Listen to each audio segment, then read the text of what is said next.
So every time the 6th Invitational for R6 finishes, there's always roster mania. The moment this tournament right here that you're watching, that FaZe just beat BDSN, ends, every roster explodes and the players go everywhere. And with STOMPN turning 18 and some Brazilian account on Twitter claiming that Sport's leaving NA and Shaiko's leaving his org, what does that all mean? Well, don't worry, Papa Coach Fett has got you. He's going to explain it all right here. We're going to start off with why it happens, right? Why does the roster explode every time SI ends? We're going to talk about the format next year, which actually plays a huge amount into why this thing happens and what that format means for, you know, a team like STOMPN's team, which just won Amateur League, the best non-pro team in North America. And then we're going to get into what that Twitter account said. Remember, it's allegedly. I'm just covering it because those tweets already have thousands of likes, have already been seen by hundreds of thousands of people. So I'm just gonna talk about what those roster moves could mean, why they're possibly happening, breaking it down. Allegedly, I don't know if it's true. And finally, why I'm making a video like this, because usually as a professional in the past, I would never ever do something like this. But I think it's beneficial for the scene, and I'm gonna get into that at the very end. But yeah, first off, why? Right? Why are these roster moves happening? Why does every roster explode? Well, if you take a look into the R6 official rulebook about midseason transfers, which is basically when the roster moves happen, you'll see that there's a difference between off-season transfers and midseason transfers. The midseason transfers are limited to something called the 2/5 rule, which is basically teams can bring in a maximum of 3 new players and 1 coach, right? So if you have a 5-man roster, 2/5 of that roster must remain, right? Everyone else can get wiped.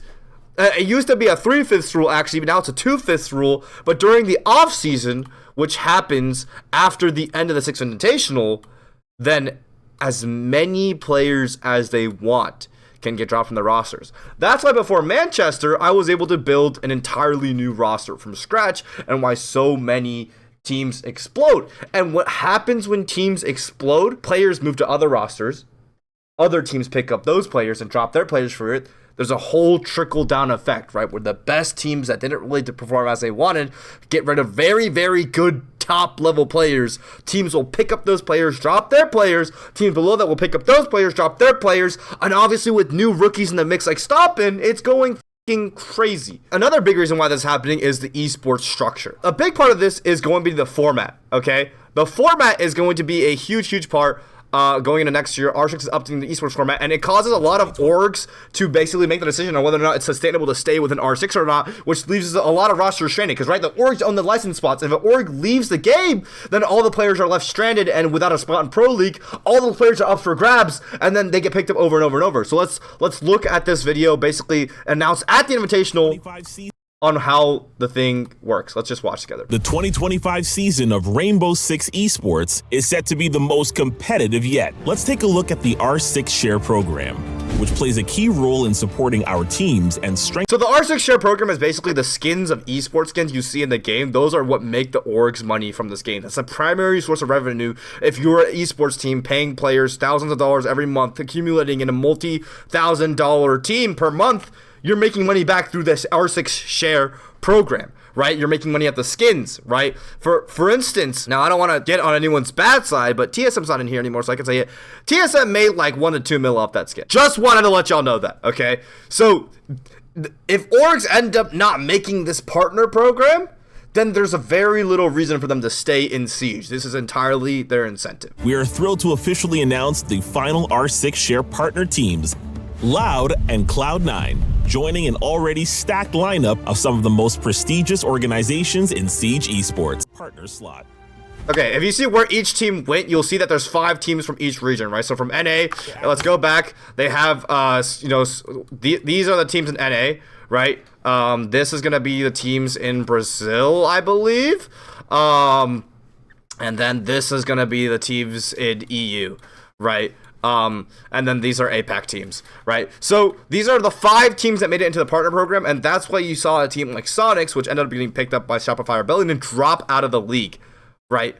Straight up. So essentially speaking, this is the primary incentive for why these rosters end up dropping their players, or dropping their teams at least, and why Beast Coast, the team that won the Manchester Major with me, is not in here because M80 acquired them for a more stable future because Beast Coast ended up not making this partner program. Right, I would have to guess and assume. I don't know if that's actually fully the truth, but my assumption is that Beast Coast didn't make the partner program, therefore their future wasn't as stable, so they wanted a more stable future by being acquired by M80, which is what happened with the roster moves. Basically, there's going to be a 10-team league, right? The goal is a 10-team league in the Pro League. 6 teams are going to go to playoffs, and then 4 of those teams from playoffs are going to make the majors, the main stage, right?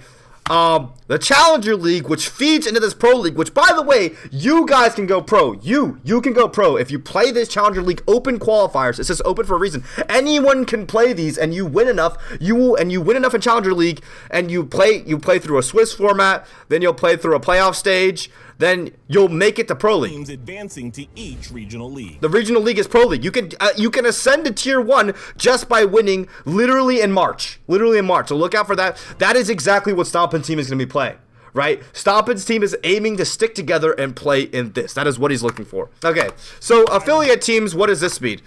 So these affiliate teams, what this means basically is that Luminosity, OXG, if I'm not mistaken, I might be wrong on the Shopify Rebellion, will be in Pro League. There will be an 8-team Pro League, right? Except 3 of these are not making as much money as they could be off the skins or don't have skins at all. And 2 of these will win Challenger League and come in through Challenger League. So that's what I'm saying. There's going to be 2 Pro League spots up for grabs. If you place top 2 in Challenger League Tier 2 North America, you will make it to Pro League. So that's what that means. Blah, blah, blah, blah. And then you make us at the end of the year, whatever. That's whatever, right? So what is the big deal about this? Why does this matter for STOMPN's team? Like I said, STOMPN's team is trying to play through Challenger League to get those spots in a Pro League via just getting top 2 in the fucking league, right? Just straight up, right? There's 8 teams in Pro League, 2 spots up for grabs. But the biggest thing right here is that Ubisoft is R6 is an R-rated game.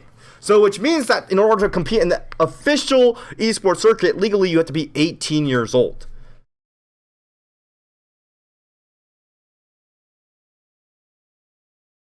Someone's getting their job taken. Or maybe not. So that's the biggest thing for STOMPN is there's kind of like 2 realities that appear.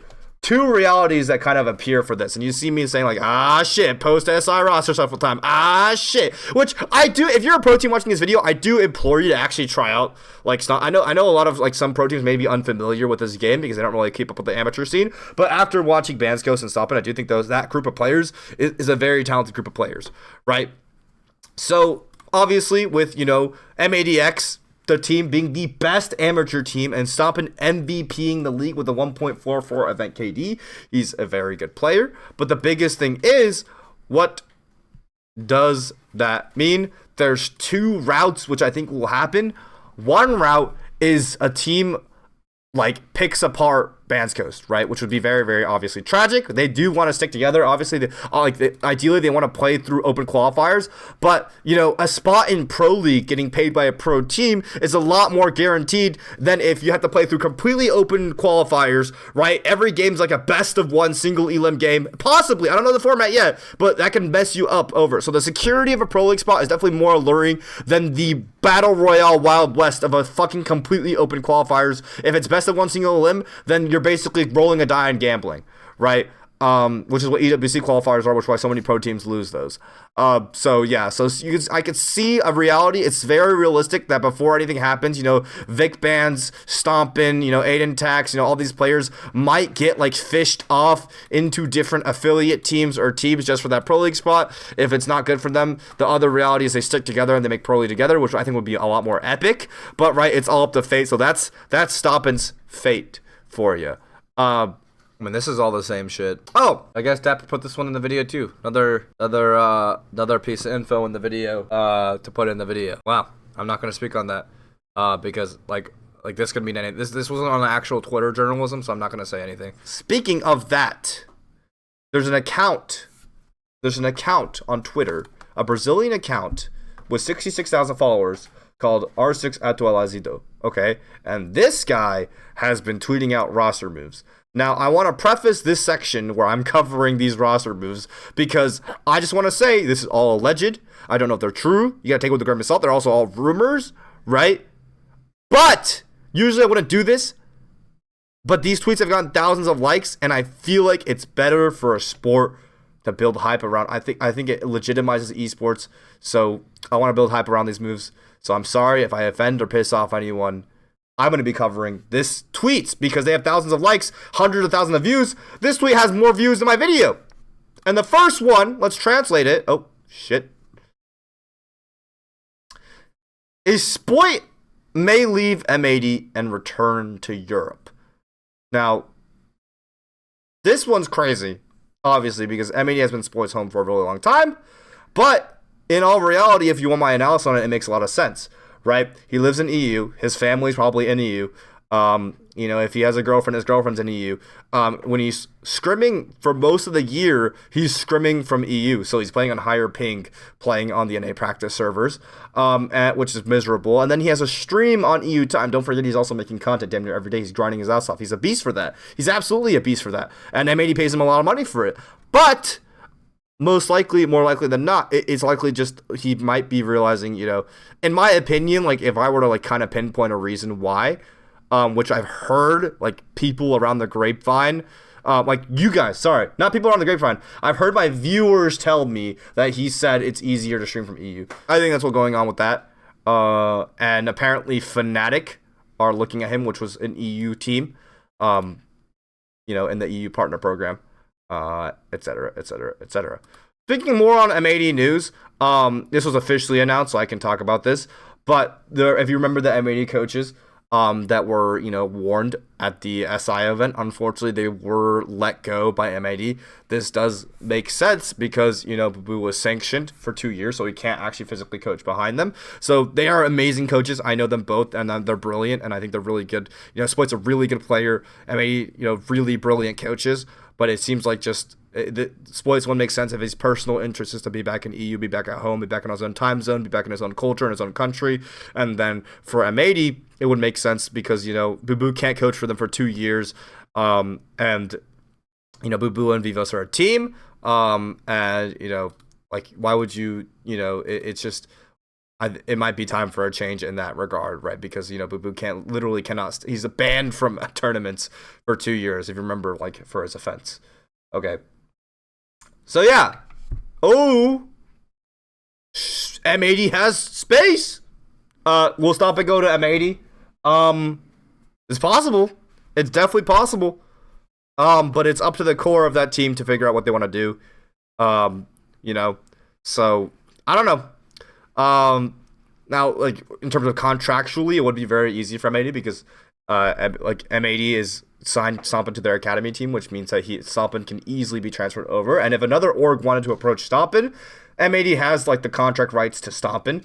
So another org would have to buy out STOMPN. Now, I've spoken with the CEO of M80, and he said he would let STOMPN, if STOMPN didn't want to pursue a viable pro option, he would let STOMPN go at a very, very fair price and basically let him explore whatever he wants and allow him freedom. So yeah, I believe that he has the best interest in mind of STOMPN. He wouldn't hold him hostage and prevent him from going pro. So I think that would be very, very good. Fnatic apparently are looking to sign Citizen. Now, I don't know if you guys are familiar with this. This might be where the unfamiliar territory starts coming in. We'll talk about Shaiko's team, which is back to familiar territory in a bit. But Citizen, really, really strong EU player. So this is Citizen, and it seems like Citizen is going to be eyed by Fnatic, which will be joined by Spoit. Citizen is a really nasty player. He was on G2 before, and he was on Shopify Rebellion or Sonics for a good bit, and then I think after that he was on M80. I think with Spoit, so they're the previous teammates, they have the chemistry. You're watching him right now, look at him, he just one-tapped a guy in spawn. He's a good player. All of these players are all nasty players. So yeah, they're eyeing Citizen, they're eyeing Spoit. Could be a roster. Very, very possible. Now let's see, what's the next one? Ooh, the next one is crazy. Okay, so BDS, basically, I don't know what happened with them. Oh, I think it was a thing with our CEO. I covered it last time. But BDS CEO basically got, canceled for, saying some shit. And then, he left the org. And then the org, tanked a fuck ton of money, and then they were like, yeah, we can't fucking stay in Siege no more. So Shaiko loses his org, but fortunately for him, a Saudi Arabian team named Falcons is eyeing the chance to pick him up, according to this rumors. So Falcon Esports, which belongs to Arab Investment Fund, which I mean, if you know anything about that, I mean they got fucking money. And they are also, like, they've moved from the MENA region to the EU. Well, I guess EU is now MENA and EU combined, which makes sense. They play on similar pings. So they're playing with each other. And, you know, Shaiko's most likely going there. I wouldn't see this going any way. Falcons is a very stable esports team. But also, G2 is also awaiting the news of this acquisition deal. Mookie Betts give this up and Jono adds. So maybe they might skip up some of their players. Now, I think what the most heartbreaking thing would be is if Shaiko's team got broken up into multiple pieces and everyone went everywhere. I think that's a team that has way too much potential. I think, like, obviously, you know, we can poke fun at the fact that he got, you know, second place at all 3 Ubisoft S tier events in the year. But at the end of the day, that is ridiculous consistency, and that is insane. Like, even FaZe the year before they got second place, like, one of the members responded to Lucky Fact saying, like, you'll get it next year, bro, like, I promise, like, because, you know, that is insane consistency. So at the end of the day, we can make fun of it all at once, but, like, I think it's a team that needs to stick together. I think that's, if they do go with Falcons, that will be the best possible move from them. Right. So, yeah. In other news, Team Liquid, according to Resets and Lagodas at Team Liquid are not safe, making them players most likely to leave the organization. Now, what is Team Liquid? If you don't know who Team Liquid is, okay, you guys might not be familiar. They're a very established R6 team, and they have 2 guys, Nesk and Palu, who basically have the highest KDs in Siege ever, right? Palu was the first player, literally 2 years ago, in the 6th Invitational 2022, or 3 years ago at this point from now, broke plus 1,000 kills. He had a 1.5 KD, like, lifetime, 1,000 more kills than deaths, and then Nesk literally trails, like, right behind him as, like, the number 1 spot. This guy Grant made, like, he was a former DZ analyst. He made, like, a kind of a graph going off of it. Palu and Nisk, right? All-time career kills and deaths and career kills. And you like Shaiko, you get like Shaiko, Cyber just won the 6th Invitational. Citizen, we talked about earlier. Pengu, Hot and Cold. Oh my god, my boy Matt. This was, how long ago this? This was a year ago. Bro, Palu and Nesk, top right corner. That's who Team Liquid is. The most highest KD and highest career kills player fucking ever. That's Team Liquid. Pretty big deal. Unfortunately, Palu has never won an S tier event in Ubisoft ever. He's never won an NBA championship, y'all. So that's why I say KD doesn't fucking matter, because they have the highest fucking KD ever, and he's never won. But there you go. They're dropping 2 of their players. They got to make a change. I agree with this.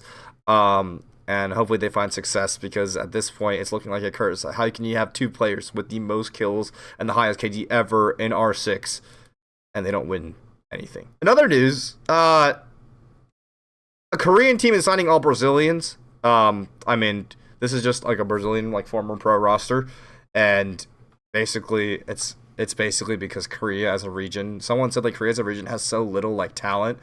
Like, some of the Korean quals, like, only the pro teams play, and that's everyone that sign ups. So they're trying to bring in, like, outside external talent.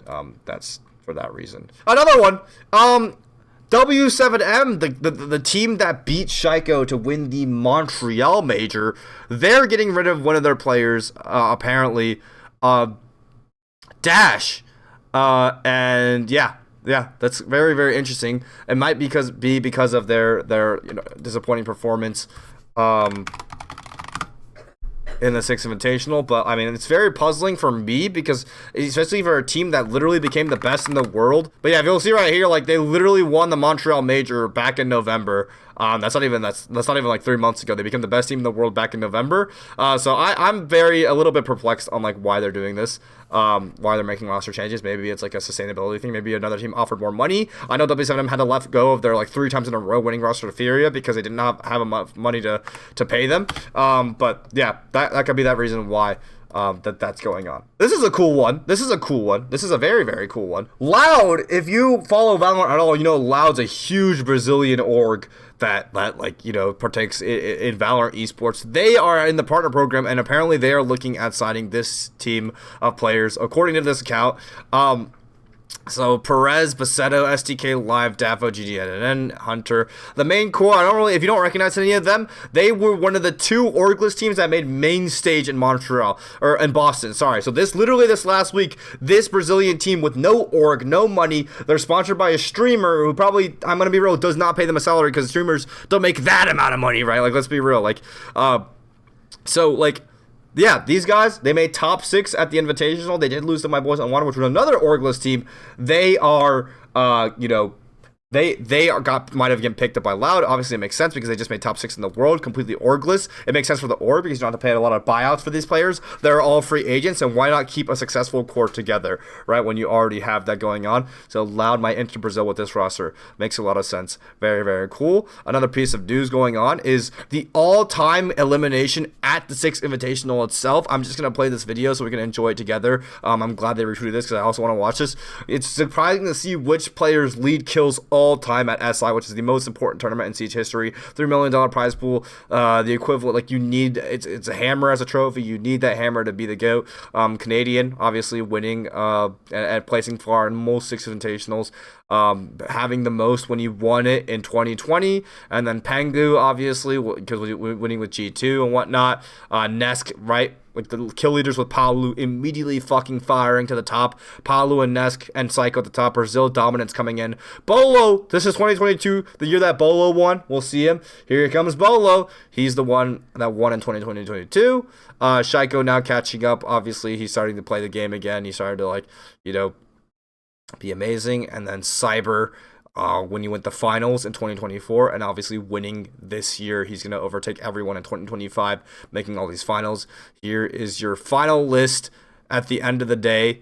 Those 6 Invitational kill leaders. Did you expect Bolo to be higher? Did you expect Shaiko to be higher? Did you expect Spoit to be on this list? Spoit, I don't think has made it. He hasn't had a long enough career yet. And hasn't made it far because, obviously to have more kills, you need to make it further in the tournaments to get here, right? But yeah, there you go. And then we have like a second kind of news source, and yeah, according to this news source, which is a different Brazilian news source, apparently Alamau, who is G2, is being monitored by Team Liquid.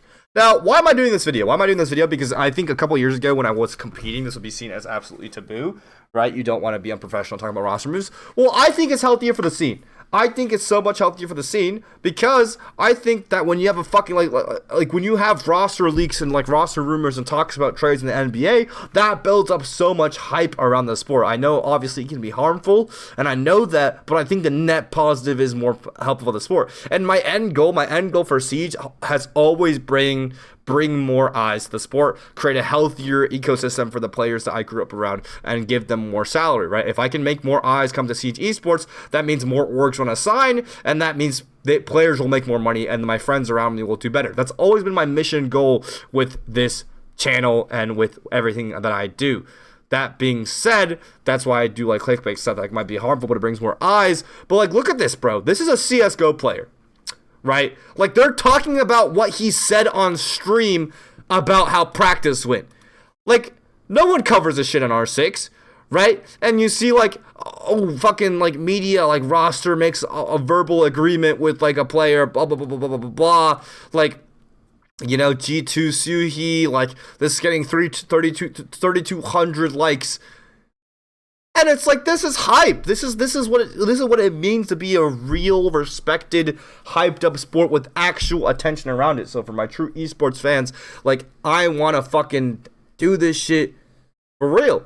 And I know the org want the Steam, but bro, like, let's be real, like, it all gets leaked anyways, right? So let's get that train going. Like, every single time, like a Twitter account, like the Brazilian account I showed you, or like the NA Leakers account, they're all gonna leak it. It's all gonna be accurate because at the end of the day, you have to scrim with the players you just picked up to get good with them.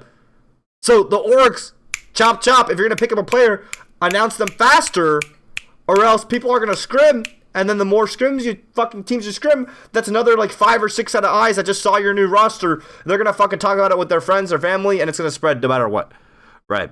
So at the end of the day, that is what's going on. That is why And I think if we talked about it, it'd be really hype. I think especially for the offseason of R6, where right now we have 2 majors. And right now we don't even have fucking 2 majors next year. We have 1 major because there's a CL happening for the first half of the year. In that dead-ass offseason, it'd be so hype if we just fucking talked about roster rumors and tryouts and shit, dude.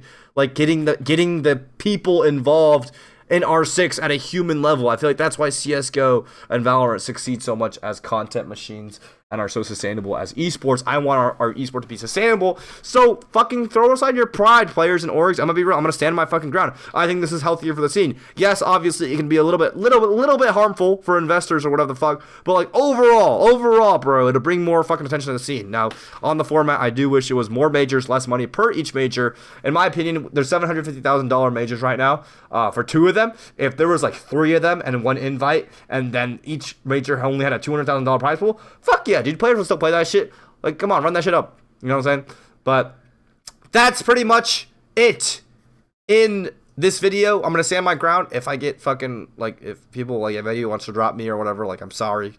Like, you know, oh well, right? But I want to stand my ground. I want to bring more attention to the scene. Hopefully this video, you guys enjoyed it. Hopefully you enjoyed more news coverage like this. I love to do it, and thank you for tuning in. That's gonna be Fett news. Oh yeah, video not over. Hold on, I forgot to talk about this part. Chat. Yeah, so Virtue on Team Secret, after losing out of the tournament and groups, got dropped alongside Groovy, and then this was a huge thing that happened. The CEO tweeted out, "Oh, I'm so surprised you also got dropped too. You weren't partaking in the team debrief. What is wrong with you?" And then Virtue tweets out saying, "God forbid you cry after thinking you got eliminated in the tournament, so you don't want people to see you cry, so you have your head down on your desk. You might get kicked for it. Grown men don't cry for that." Yeah. So basically, this scumbag CEO made fun of his player for crying, and now everyone was fucking shitting on that. Dropping a player, painting it as if he wasn't a team player when he was simply too emotional to partake in a post-game debrief. Bolo called him a bum. Your player is emotional, having a tough event, biggest one of the year. You're busy and get a grip. Yeah. I mean, that guy doesn't need to get a grip. That's the real video, Ed.